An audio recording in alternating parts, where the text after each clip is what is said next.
This session will talk about the Well-Connected Communities Master Volunteer Program Framework and online modules. Along with colleagues Lisa Washburn and Joanne Leatherman, I'm Andy Crocker. I'm the Extension Program Specialist for Gerontology and Health with Texas A&M AgriLife Extension Service. I share responsibility for our Master Wellness Volunteer Program in Texas, and I'm part of the professional development team for the Well-Connected Communities Project. Hi everyone, I'm Lisa Washburn. I'm a community health specialist with the University of Tennessee Extension, and I oversee our version of the Master Volunteer Program. It's called Extension Health and Wellness Ambassadors, and I'm part of the professional development team for Well-Connected Communities. Hi, I'm Joanne Leatherman. I'm the Program Director for Agriculture and Healthy Living here at National 4-H Council. But with regard to well-connected communities, I've been pleased to lead the Youth and Adult Volunteer Leadership Team, which is a subgroup of the larger professional development team. So I am part of the larger well-connected community professional development team and also the executive leadership team. So this afternoon, we're going to talk to you about the Master Volunteer Program, the framework that we developed for your assessment of where you are in your readiness to incorporate volunteers, and introduce you to our online national training modules for Wave 2. The Well-Connected Community Master Health Volunteer Program is for those who desire a deeper level of engagement. There may only be a few of these volunteers as the Well-Connected Community initiative goes forward. Each LGU is expected to develop a master volunteer program over the course of Wave 2. The new twist to this is that youth can become master volunteers also, hence the importance of youth-adult partnerships. Our youth can only be successful if they are supported well by an adult, be it their extension agent, their volunteer 4-H leader, another adult, a master volunteer, but in some way this needs to be a partnership. And please keep in mind that when well-connected community master volunteers serve, they are representative of the Extension Service, county, state, and national. The information they present must be accurate and it must be research-based. If you as a volunteer ever have questions about the material that you would like to present, always visit with your county extension agent to determine whether the material is from a reliable source. So you and your county extension agent will become best friends, if you're not already, as you work on this project. Through this project and the curriculum that we'll discuss later, volunteers will receive 40 hours of training. That training may be offered face-to-face, it could be offered online, and self-study will likely be a part of what you and your state choose to do. In addition to those 40 hours of training, 40 hours of volunteerism is expected within the first year after the program. Volunteers might be involved in teaching roles, but there are many opportunities for them to return their service hours. We do expect that they will submit a monthly report of their volunteer hours and activities. And that those volunteer hours and metrics will be recorded on the Well-Connected Communities Project dashboard. There is a communications toolkit, which includes recruitment flyers and a template for name badges for certified master volunteers. And you'll also find a certificate for completion template there. So let's talk about what master volunteers can do. And I think maybe a better way to approach this is what can't master volunteers do? Because the master volunteers, we'd like you to start thinking of them as a quote-unquote paraprofessional workforce in your community. You know, the strategy behind training volunteers to help with leveraging extension and outreach is really about the county educator valuing his or her time in such a way that certain activities, certain groups, certain meetings are appropriate for trained volunteers to go out and engage or act on the agency's behalf. And so a master volunteer might carry out a survey distribution and tabulation for a community needs assessment. They might help teach some workshops around content important to your community health issue. They might organize a health fair or a resource fair or implement some other type community event. They could coordinate the organization of a community wellness council, or they might be able to manage a website or other marketing on behalf of the community project. One of the things that's important about engaging and working with and through these trained volunteers is making sure that there is shared decision making. And we'll talk about this here in a bit when we get to our engagement framework, but it really is about meeting the needs of the county, of the community, of the agency, but also meeting the needs of the volunteers to act and share and give back some of the passion, the experience, the knowledge that they've gained throughout their lives, and use that to our benefit within Extension. During Wave 1, the Youth Adult Leadership Team produced 3 work products to share to assist in implementing a master volunteer program. We developed the framework for volunteer engagement, which enables a self-assessment of where a professional is in working with their program volunteers in general, not just master volunteers. Check as you think about how you're going to develop your master volunteers to work with you in the Well-Connected Community Project.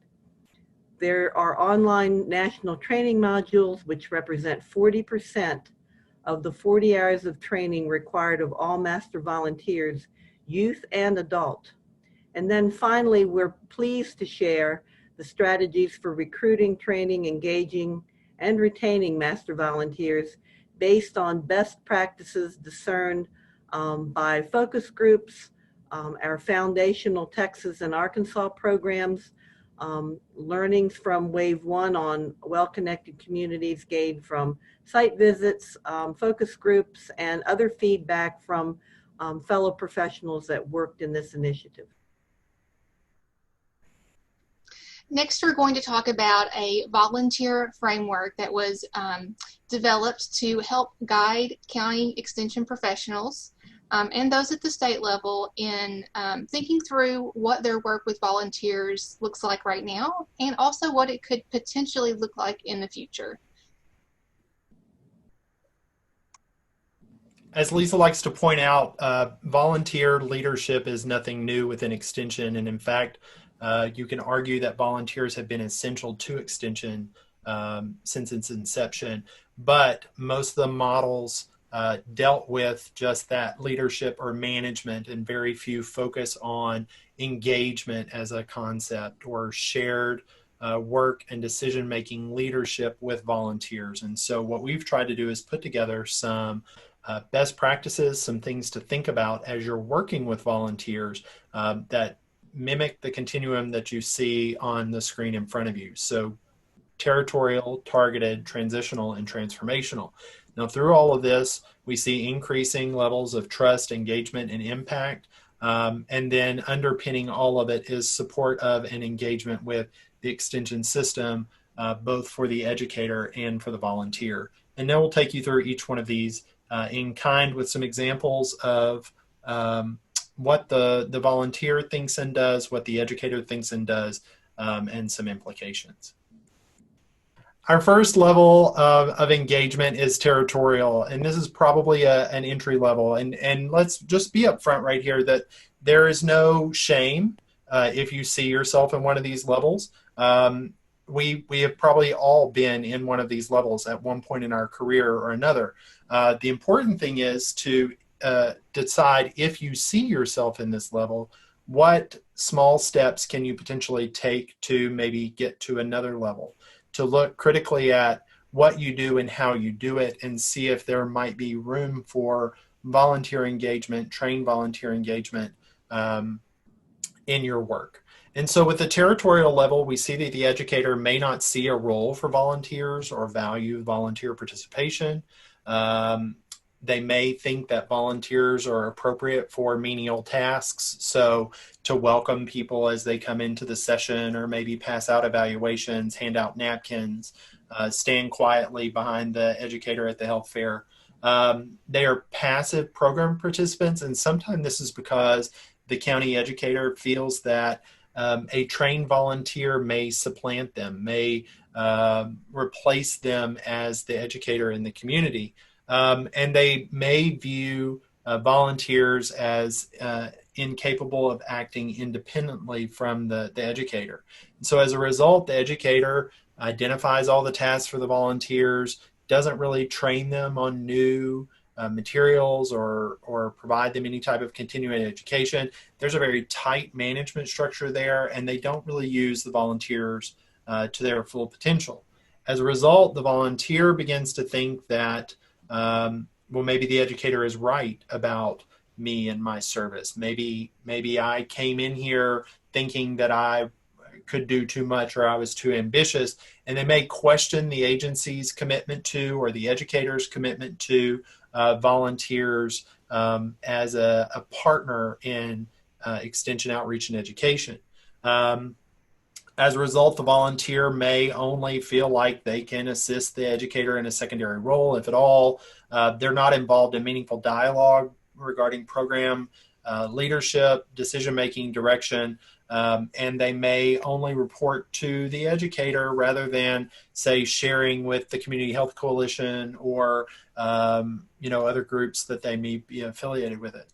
As a result, the return on investment for this type of relationship is little to none. The educator time commitment is very high because, in addition to accomplishing his or her plan of work and goals in the community, they also feel the need to manage volunteers who aren't really doing anything to augment their work. Program scope and clarity is very limited, with growth dependent on the educator's time and interest. And if we look at where this falls in the socio-ecological model, it's likely the individual level only. We're not getting into those outer bands, certainly not meaningfully impacting the community in any way. The next level in our volunteer framework is targeted. So at this stage, a county extension professional has moved beyond the first level of thinking, well, volunteers sound great, but I don't really know how I'd use them in my work, and is envisioning a broader role for them, beginning to see how a volunteer might be able to help them. So an educator at this particular stage may really be focused on trying to find the right people. They may feel like the volunteers are they are acting on their behalf, and they definitely are. That the educator may be looking for specific types of people to serve in a role, people that they really trust, because they want to reduce the uncertainty of bringing in folks that are maybe new to extension. At this stage, the educator may view the role of volunteers as someone to support their program. So a broader perspective that we'll talk about in level 3 and 4 engages volunteers so that they have ownership. And when we're looking at having a volunteer that just is perceived to work for the agent, that limits their role, limits their scope. At this particular stage, the volunteers are viewed as program participants. So the volunteer program is viewed as something that, it's a task on your list to get done. And the people that you train are in the program and they complete the program, and you're sort of, maybe you're not thinking about sustainability and long-term, how to maximize the investment on time. At this particular stage, one might be concerned mostly about liability. So there is some risk involved in engaging with people who are not employees to do work on Extension's behalf. We see a lot of change when we do that, but we do have to manage that risk, and some folks are just uncomfortable with introducing that level of uncertainty into their work. An agent might be uncomfortable with a volunteer independently delivering a program or leading projects. They may worry that the participant or the volunteer will go rogue and that they may go off script and teach things that aren't research-based. I contend that if we train them well and we're clear on our program requirements, then that really lessens the chance that that will happen. If volunteers have ownership, they'll be committed to adhering to our program guidelines. So moving over to the do side, what the educator does, they may provide training for this volunteer group, but it's with limited input. And the recruitment extends through their network. They're still concerned about finding the right people. So this is sort of like a snowball method of someone I know and trust is going to find someone else and send them to Extension to be part of this program. The educator may identify tasks for the volunteer to do. So this is sort of like a buffet approach where we, at the county level, decide that we need volunteers in certain slots. And so we provide them with a list of opportunities. And sometimes they are things like stuffing envelopes or doing menial tasks. Things that Andy described at level 1 may still persist at level 2. Volunteers may be used to help plan the program at this level, and that's really important that they're bought in, but they're not yet used to their full capacity. And at this stage, the educator may ask for feedback from volunteers, but their leadership style is still very much the educator has the final say, and maybe communicating a philosophy of, well, I'll take that under advisement and get back to you, instead of the shared decision making that we really want to see as we advance in our volunteer development. So the volunteer, they may internalize educator thoughts on volunteer involvement, role, and scope. So similar to level 1, if volunteers feel like they are trusted or not trusted, then they will take that and use it as they do their work. They may seek affirmation from the educator. So sometimes when we're new to a role, we may need feedback that's positive. And at this particular stage, if an agent is working with a new volunteer, that might be something that really needs to happen, but that may not persist through level 2 and level 3 and 4. So at this stage, a lot of the work is done by a few people. So in smaller communities especially, it may seem like the same small group of folks are overtasked. They might be used for a lot of different roles. The same people may serve on community boards and committees. The volunteer may serve in only one role. So maybe they're a 4-H program leader, and we don't try to work with them to see how we can expand the role of the 4-H volunteer in that county. Not used to their full potential. Tend to teach what the educator has taught them, so that they are an extension of the educator, and that's great because it ensures that we're using the university's research-based information, but it does tend to limit the scope of what they can do. And the volunteer may co-teach with the educator, or they could do some work independently, but with a limited scope. So at the level 2 targeted, we still see a low return on investment because the agent is having to manage a lot of the activities. The educator time commitment is very high when they're not delegating appropriately. And then the program scope is still fairly limited. The volunteers are hand-picked, and what they do is dependent on the educator's time and their interests because they haven't really been given the autonomy to do things on their own. The social ecological level address may expand to include interpersonal, could still be limited to individual. So this is a level that builds upon the characteristics of level 1, but definitely is something that we want to assess and see how we can move forward to level 3 or 4.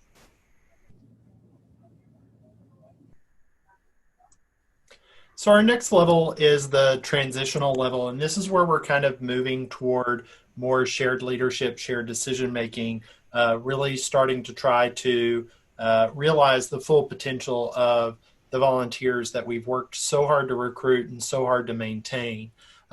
So in this level, the educator values the experience and knowledge of the volunteers, and they start to think about acts of leadership versus traditional leaders. And so in this example, if the county educator or the extension professional is used to thinking, well, a leader or a volunteer needs these 10 things, well, maybe somebody just checks 1 or 2 of those boxes, but that's enough.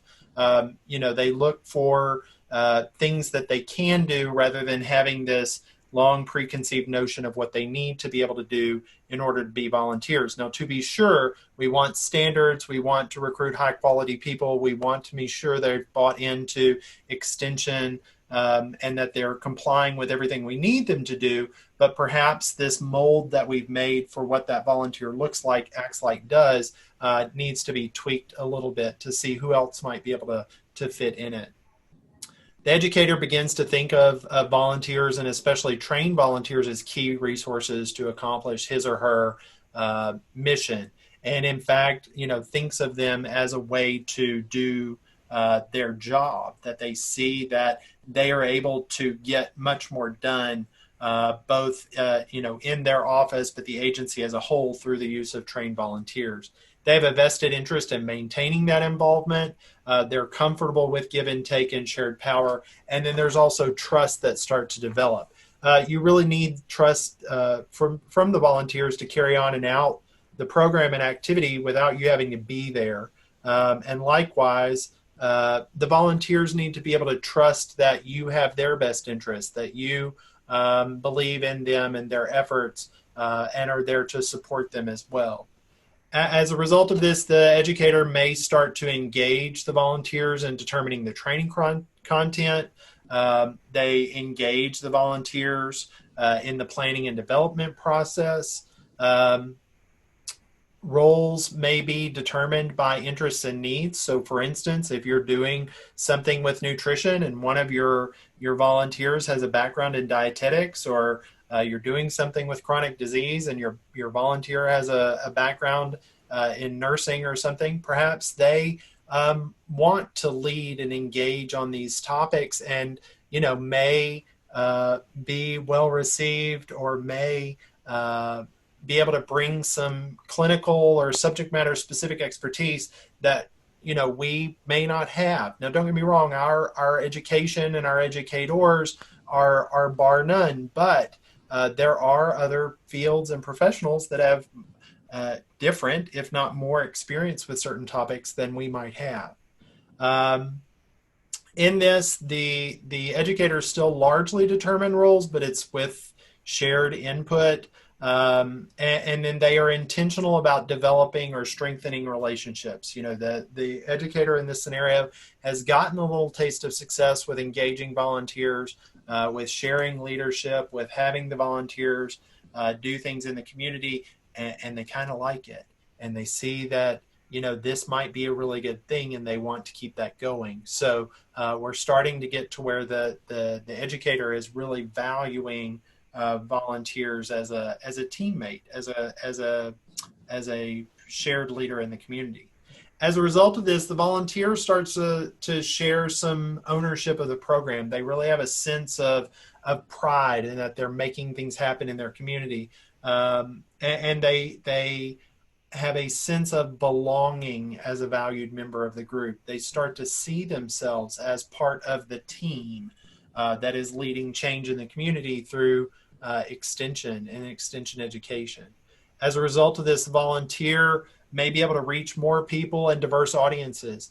Especially in our rural communities, sometimes when somebody parachutes in and does a program and then leaves, and we may not hear from them again for 6 months, they're okay received, but maybe not as well received as somebody who lives and works in that community, or looks like the audience, or interacts with the audience socially, or maybe is there more frequently. And so by engaging volunteers, we are really putting more boots on the ground to help reach, if not new and different audiences, reach our same audiences with more frequency or with more consistency.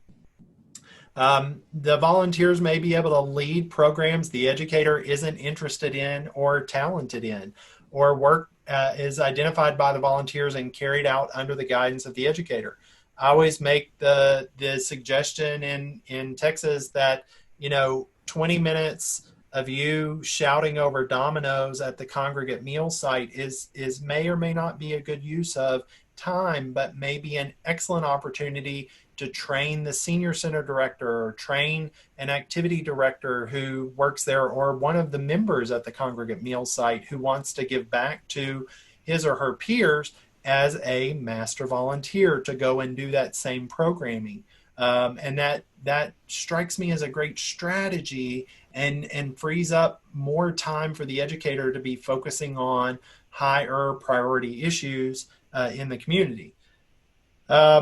The volunteers are able to make some decisions about program aspects, and they can independently lead and teach program. And perhaps most importantly, they may be able to recruit others to sustain the program. One of the things about a volunteer program is the moment you are not recruiting new volunteers, your program is going away. Your program is dying.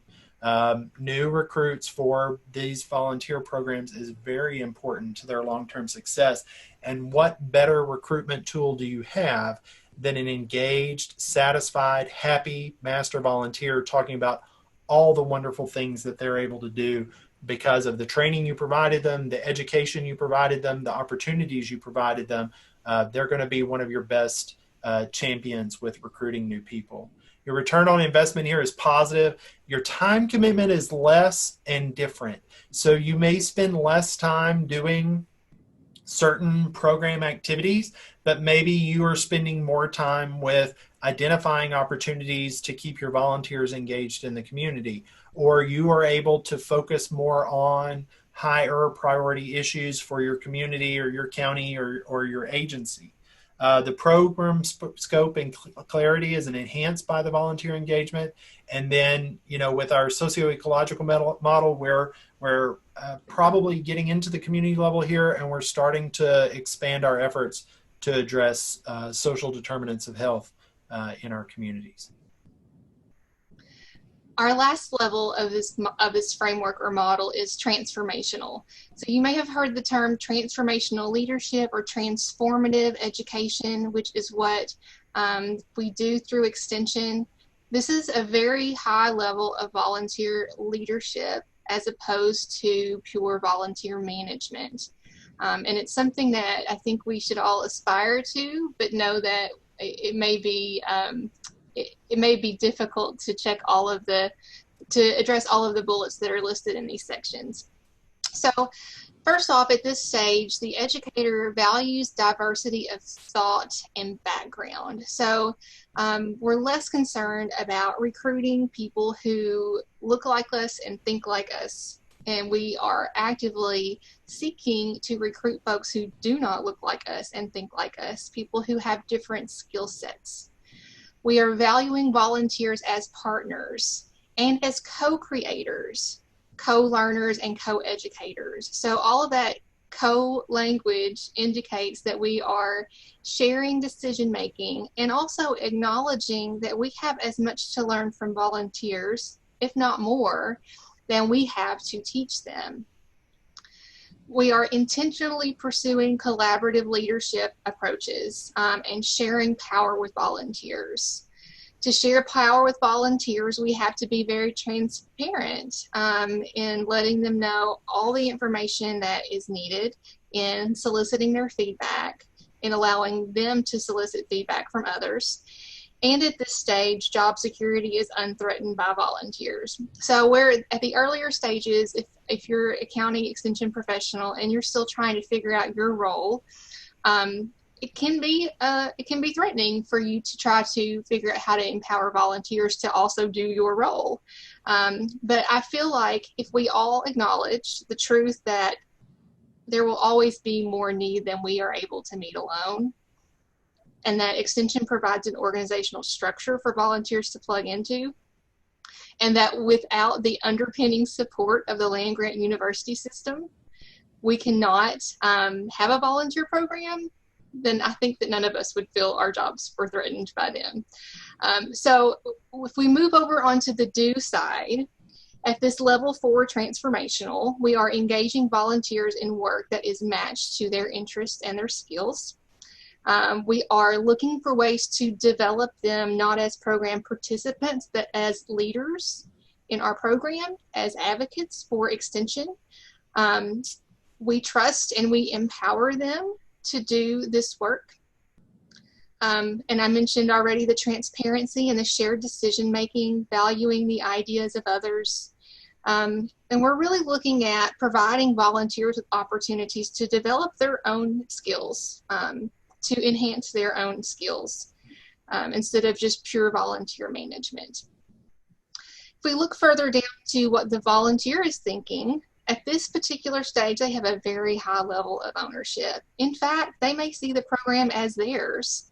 They may associate this Master Volunteer Program as more their program than something that is owned or produced by the land-grant university in their state. They should feel valued and trusted by the educator and the agency. They see benefit in engaging with the community to influence change. So we're working with volunteers who are looking for ways to impact beyond doing direct education and teaching content, which is what Extension is so known for. We're known for it because we're really good at it. But we know that we're moving, we're beginning to incorporate more community-based approaches to address sustainable change, environmental change, and volunteers can be really valuable in doing those things. The volunteer feels empowered to act independently. They have some decision-making authority, but they also understand their role parameters. So if we have set up a program with very clear guidelines and shared ownership, those role parameters should be really clear. It should not, having a volunteer who goes rogue should not be a problem. The volunteer contributes to a shared mission and vision. They engage in work driven by their own interests. They operate as semi-autonomous to leverage outreach and education. This means that they are comfortable and expect to conduct programs or activities independently. This means that at this particular level, they don't expect the agents to come in and check on them because they are trusted to carry on activities. And the agent knows that they know that it's not part of their job necessarily to report and check in with a volunteer for every instance of a program or activity that they have. A volunteer at this level may provide community level leadership, and that whole idea about recruitment, if you have a good core group of volunteers, they will do your recruiting for you. They will pull others in. They will use their own word of mouth marketing. They'll talk about the program and share how they think others can benefit. So what happens as a result of all of this? The return on investment can be unlimited. The educator time commitment, it could be minimal or just different. So it may move one from the role of being super busy and having a full calendar and going and doing a lot of programs and activities to having more time to plan ahead, to doing a little bit more management so that you can lead down the line. A program's scope and clarity in the community is enhanced by volunteer engagement. And as far as the social ecological model level, we're meaningfully engaging volunteers. Extension is meaningfully engaged at the community level, in addition to the individual and interpersonal level, and it could range all levels. Before we move on, I do want to make a really important statement, and that is, to be able to operate at these higher levels of the volunteer framework, you have to work with an institution that allows the empowerment of volunteers and empowers you to work with volunteers in this way. All right, now we're going to address the Master Health Volunteers training. And as I emphasized earlier, we envision these Master Health Volunteers including youth and adults, content for the national modules with that in mind, thinking about, can youth really comprehend this and do it? And we feel that they can. So we're going to roll out a little bit more about our concept for training the Master Health Volunteers. So 40 hours of training, not unheard of in Extension. Master Gardeners and other Master Volunteer programs have fluctuated around 30 or 40 hours. We felt that 40 hours of training could address a multitude of methods. You might want to use our modules online. You might want to use them in a face-to-face training. The PowerPoints are separate if desired from the videos. You can use blended or a hybrid of all of this. The training includes, from our perspective, the national training modules, Your trainees might do a group project that they identify or that you ask them to do. It doesn't even have to all be extension. There could be community workshops related to the identified health issue. Maybe your public health department is doing a training for volunteers of all descriptions. So part of this is being aware of what's available in your community. And it could include practice sessions. So you can actually challenge your master volunteers to prepare a teaching opportunity and load it for you. The important thing here is that we are looking at volunteers, master volunteers, as a strategy, not a program. This isn't something where you necessarily check off the boxes, but you need to think about the needs that you have and how the assets of the master volunteers can interface and represent your university in helping the people of the community improve the wellness of their neighborhoods. So after 40 hours of training, that will include our 15 modules plus your state generated training, then they have 40 hours of give back. This can be in support of extension programs in well-connected communities. It can be community programs or initiatives that you involve them in. Depending on your institution and your needs, this could be projects that the volunteers plan themselves. You need to be cognizant of the fact that this differs from traditional volunteerism that you might find in family consumer science, for example, like your extension homemakers, your family and community education clubs, etc. Master volunteers are intentionally recruited to engage in improving health in their communities, and we want to stay laser focused on that.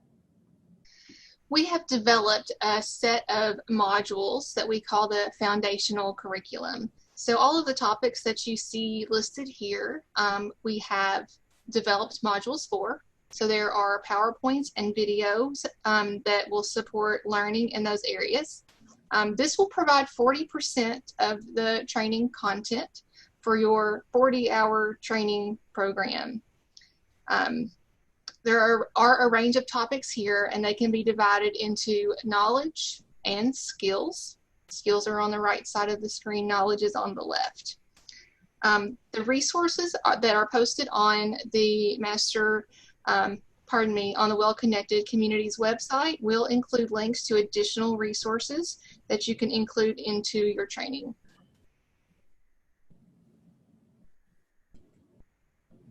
So how does that foundational training fit into the grand scheme of things? Because 15 modules doesn't equal 40 hours of training.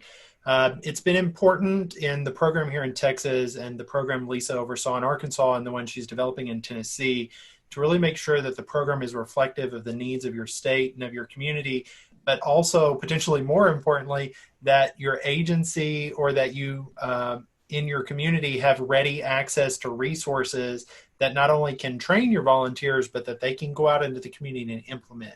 Because one of the worst things that can happen is you've put all this time, effort, and energy into training these volunteers on some esoteric something or other, and then they can't go out and use it.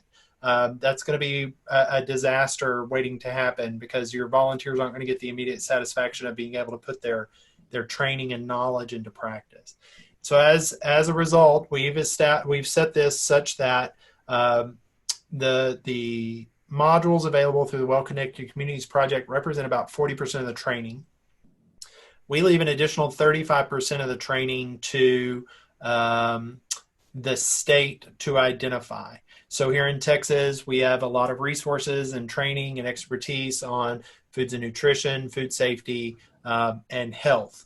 And so our training ends up being very heavily focused on that. And then we also have the necessary educational materials that the volunteers can take out in the community to support that. So that's important for us. So one of the first steps in figuring out how you can engage with this program is figuring out what you can support in your state. An additional 20% of the activity ends up being self-study. Very few people probably want to sit and listen to a talking head for 40 hours. and get satisfaction out of that. But also, the self-study allows the volunteers to put what they're learning into practice. So as an example, on the understanding data and decision making, they actually go to the County Health Rankings and Roadmaps website and they figure out how to access data for their county. They're actually applying what they've learned in the session through some of this self-study. And so it really ends up making it a more meaningful educational experience for the volunteer trainee. And then we're leaving about 5% of the time for a group activity. One of the things that made the program great in Arkansas and that Lisa is carrying forward into Tennessee is the idea that your volunteer trainees become a type of cohort and they immediately start planning as part of their training process what they're going to do once the training process is complete. So we'd encourage you to really think about from day one how you're going to engage your volunteers meaningfully in their internship or give back hours, whatever you want to call it, but let them be part of that decision making so that they can get some meaning and satisfaction and really start what we've been discussing with shared leadership, shared decision making. All right, where does all this live? As you see, the URL for the Well-Connected Communities website, under professional development right now, you will see the Master Volunteer Training and other resources that'll help you with conducting this program. When you go to the Master Volunteer Training online, it looks like this. You'll go to the URL, go to the curriculum. You'll find the 15 modules that are foundational curricula for all Master Volunteers. And our initial feedback is that these have been very well received. But you'll see these very colorful icons with each module's name established. We want your volunteers to look at Module 1 first, the Extension History Overview, and then second, what is the culture of health? Beyond that, you determine the order of which they will be seen. So if you were to click on the module titled Understanding and Using Data, you would see a screen like this pop up. Each module includes a PowerPoint. There are videos. You can download the PowerPoint and make tweaks that may be needed to use examples from your land-grant institution. But if you do that, just keep in mind that your PowerPoint won't match the video anymore. And many of the modules also include study guides and questions for reflection. So those could be important for you to look at as you're doing your program planning, in addition to taking a look at the PowerPoints and making decisions about your program delivery and what the format will be. Each of the modules on the website have been reviewed by Robert Wood Johnson Foundation's marketing firm. So we would like you to stick with them as much as possible. So again, there are a set number of what we're calling foundational modules. As Lisa mentioned, most of them are online as a video that you can play for your volunteers and engage them in discussion after. They can watch on their own and come back to you after. Or there's a scripted PowerPoint that you can use for an in-person educational session. The ones that are different include the history of extension and program overview, and that's because it requires you to go in and edit with your logos and your first county extension agent and all of these other things. So if you leave it as is, your volunteers are gonna get a great lesson about the history of extension in the state of Texas. So take a moment and customize that to make sure that it reflects your state and your state's history and extension. The other one that's unique about this is the what is a culture of health and the essential elements of positive youth. These only exist as videos. The What is a Culture of Health features speakers from the Robert Wood Johnson Foundation and part of the leadership team for the Well Connected Communities Project. And so it's informational about why this is important and why we're doing it.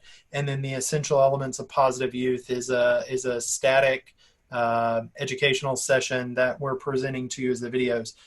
So with the PowerPoints specifically, they are there for you to customize and adapt to meet the needs of your state and your institution and your community, but the content has been vetted and reviewed and approved. And so we'd like to leave as much of that as possible alone.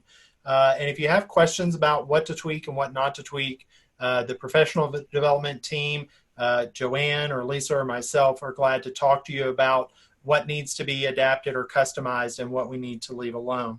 All of the modules come with a study guide to help your participants reinforce the key principles that were brought out in the education, and will help them study for the knowledge check that will be as part of their training. Okay, where to store state-generated modules? Through the master volunteer training, we hope to create a library site where LGUs can post their state-generated modules to facilitate sharing, so you don't have to recreate topics of mutual interest. This will be password protected with access for all WCC LGUs, the same password. Master volunteers will not have direct access to these modules, so this is only for expediting content sharing, so you don't have to recreate the wheel all the time. But the modules for your volunteers that you adapt from other states will have to be stored on your own state access point for your volunteers. So examples of state generated modules, at this point, Idaho has done a set of interactive modules that they're willing to share. Nebraska has done one on ACEs, which is adverse childhood experiences. Maryland's done food waste, gardening for nutrition, poison lookalikes, and you might want to think about what you have to share that you would be willing to post on this site. Next several slides show examples of volunteer engagement in Master Volunteers for Health programs. So volunteer projects can involve direct education, they can involve teaching, but they may involve other types of activities. The first bullet point listed there is community gardens and intergenerational gardening programs. The example that I have to share for this is a group of Head Start teachers who were engaged as master volunteers. They noticed that geographically a senior center was very close and that there was an empty lot in between. So they worked with that senior center to do a gardening program to plant a raised bed garden and have the Head Start kids work with the older adults in producing that. Grow a Row campaigns has also been another popular option.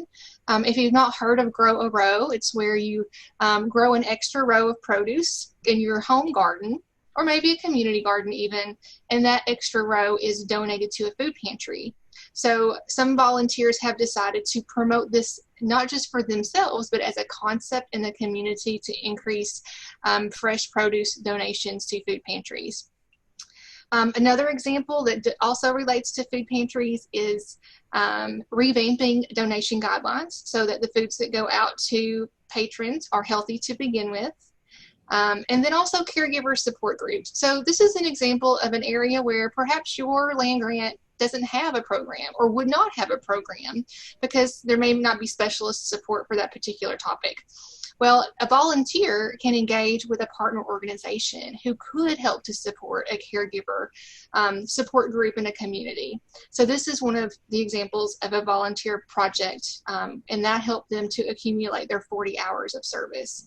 Many volunteers have been involved in SNAP nutrition education in several different states, and the sign that you see here is an example from Arkansas. This is a yard sign that has been put up in community gardens and in other sites to designate areas that these projects were being implemented in.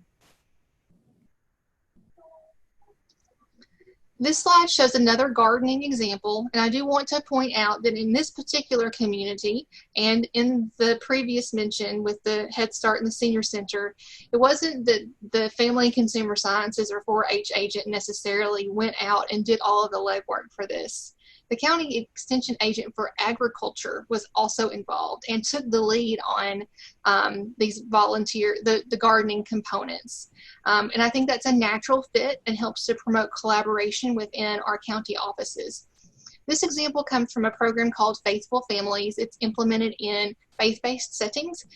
This program was developed in North Carolina for implementation through FNEP, but it has been used very successfully in other outside of the FNEP program. So this is another example from Arkansas.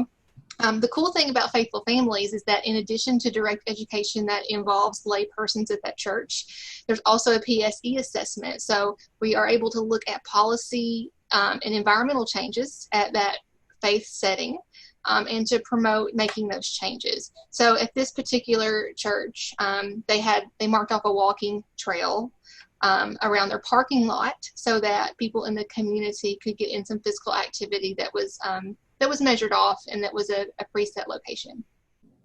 And this example is from Tennessee. This is one of our well-connected communities projects. So this particular agent in Coffee County worked with her local library system and also the Parks and Rec department of her city to conceptualize this project. It involved a tremendous amount of volunteer effort. A story walk, if you've not heard of it, is if you picture a walking trail with little stations set up along the way where there are pages of a children's book. And so if the children's book is 20 pages, there might be 10 stations, or there could be 20 stations. And they're spread all along this trail, and they help to promote physical activity along with literacy. It's a great way for families to be active together. So they set up these the reading stations and purchase books. It involves some labor in changing those books out. They're covered with plexiglass, and volunteers do all of that work. From one of the Wave 1 sites in Lancaster County, Nebraska, master volunteers were trained or have trained teachers at Head Starts on how to grow vegetables and herbs in gardens that are located at the facilities. And we had the opportunity to visit some of those gardens and see the work that they've done in conjunction with the teachers and the children there. It's a 3-year MOU between the Extension Service and Head Starts that delineates the phase out of the master volunteer over time so that teachers will be self-sufficient. And who knows, those teachers may themselves become master volunteers, continuing to work with health and nutrition education in that community. These master volunteers were originally master gardeners, which I think might be a strategy for maybe recruitment or engagement in trying to get your master volunteer program off the ground. One of the great things about looking to establish groups of volunteers is they've already committed to service, they've already committed to training, and in the case of master gardeners, they've already committed to extension. One of the things that I do want to make clear, though, is that master volunteers in this context aren't just a specialty of a master gardener.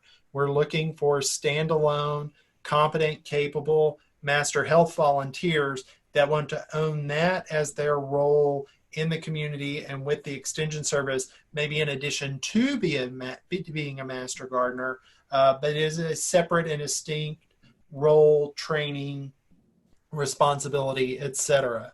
The vegetables that they grow on these sites are used in teaching lessons by some of the teachers and snacks the children prepare and eat, and sometimes there are even vegetables to take home. Also, one of the things, just to go back to that ability to customize part of the training to meet the needs of your state.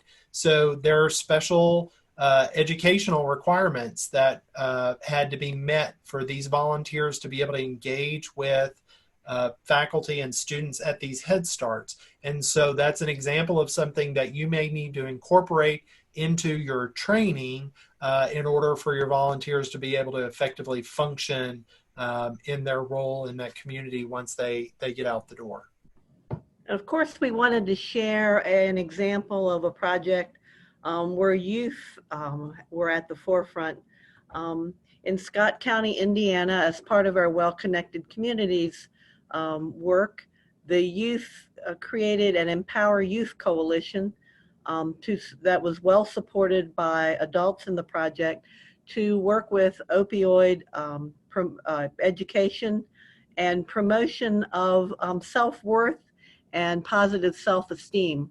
One of the things that the youth did that was a great addition to this program were inspiring videos around finding your passion and finding your spark, so that you could capitalize on that in your everyday life, to make work seem like play all the time, and to make yourself feel good about what you're contributing to your community, particularly community health. Now we're going to shift gears to our third work product. As a result of distilling best practices and things from all of our different engagements with master volunteers, we have developed a document on implementation insights that inform strategies for recruiting, training, implementing, and sustaining. This document will be shared, can be shared with you. We invite you to read it. And if we have questions, there will be office hours later in our Wave 2 work where we can discuss any of these that are questions for you. But the contents of this video or this session today have the primary basics for how to do all of this. So some of the resources that we've put together are the basis for the programs in Texas and Arkansas. So you can kind of see where we've been, how things started, how they've evolved, and what we're doing now. There are also lessons learned from site visits to all the Wave 1 land grants and the actual sites that we visited in some of those instances. There are things that we've learned from technical assistance to Wave 1 states. These pioneers were kind of out there flying blind a little bit, and so you have the benefit as a Wave 2 participant of knowing what we didn't know the first time. And so that's important to understand those kind of practical things that we picked up along the way. And then we can also learn from some of the focus groups that have been conducted, both with youth and adults, about their experiences and what they've learned along the way. And so these are just kind of some best practices to take into consideration as you work to establish your well-connected community master volunteer program on the ground in your community. If you're someone who's working at the state level and you're trying to wrap your brain around how you can help to support implementation at the county level, and also thinking through how you can develop or provide the content to support this program, one really important consideration is that the content should be tailored to meet the needs and interests of the volunteers. It should also be tailored to match up with the content that you can support from the state level. So that means if you have specialist support for one area but not others, perhaps some areas of content will be more of a focus for you than others. The training format that you choose may include electives, and so elective content is something that you could choose to match up to needs and interests of volunteers in your state. It may also be that there are some time slots where extension agents can help to inform what that content will look like for your state. Sometimes we have a tendency to try to check the box and just get all the training hours in, because 40 hours is quantifiable. We know whether it's done or whether it's not done. And from that training, we expect that people will increase their knowledge. And increased knowledge is important, but that is not the magic of this approach. The magic of the volunteer approach is in the strategy. It's in the process. It's in the cohesiveness that develops from these volunteers being in training together and in assessing needs and planning projects to meet needs in their communities. The protocol for our particular, this particular approach, so we've set up the foundational modules for you, follows a loose, tight rubric. And what that means is that we've set up the foundational modules. They're there for you to use, but the rest of it can be determined by your particular state. And to a large degree, many of the decisions are to be made by you guys in the communities and those who work at the state level. One thing to consider is that extension educators live with these volunteers long term. So that means that after we may be 10 years into this Well-Connected Communities project, and the volunteers could stick around that long. So they are the ones who ultimately feel the impact of decisions made about program implementation.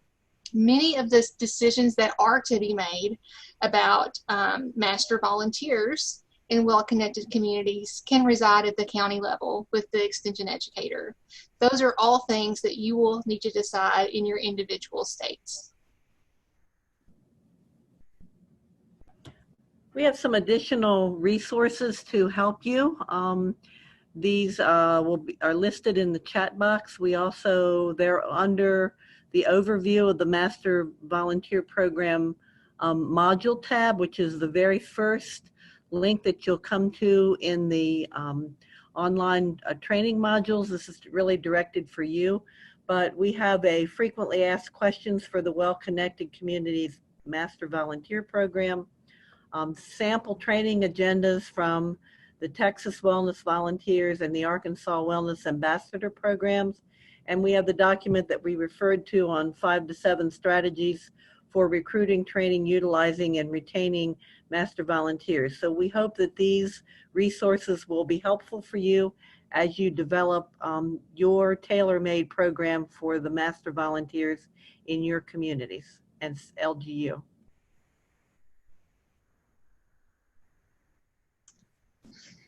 One of the ways that we'll be providing support for master volunteers in well-connected communities is by providing some Zoom office hours. Zoom office hours simply mean that we'll be on Zoom and you can come check in with us if you've got questions to ask. We may have some information to share with you. So please make note of those dates. They'll be announced via the e-newsletter and promoted. They're very informal. Pop in, pop out.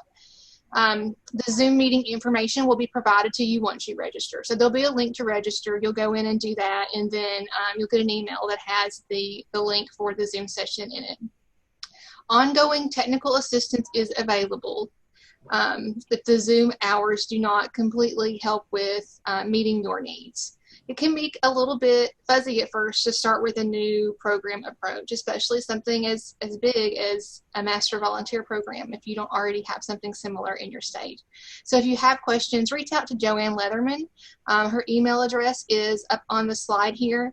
The biggest thing for you guys to know is that technical assistance is available for the program as a whole. We are here for you to provide support, and technical assistance is also available for youth engagement and the master volunteer strategies. So the chances are if you have a question and you need assistance, that others need similar assistance.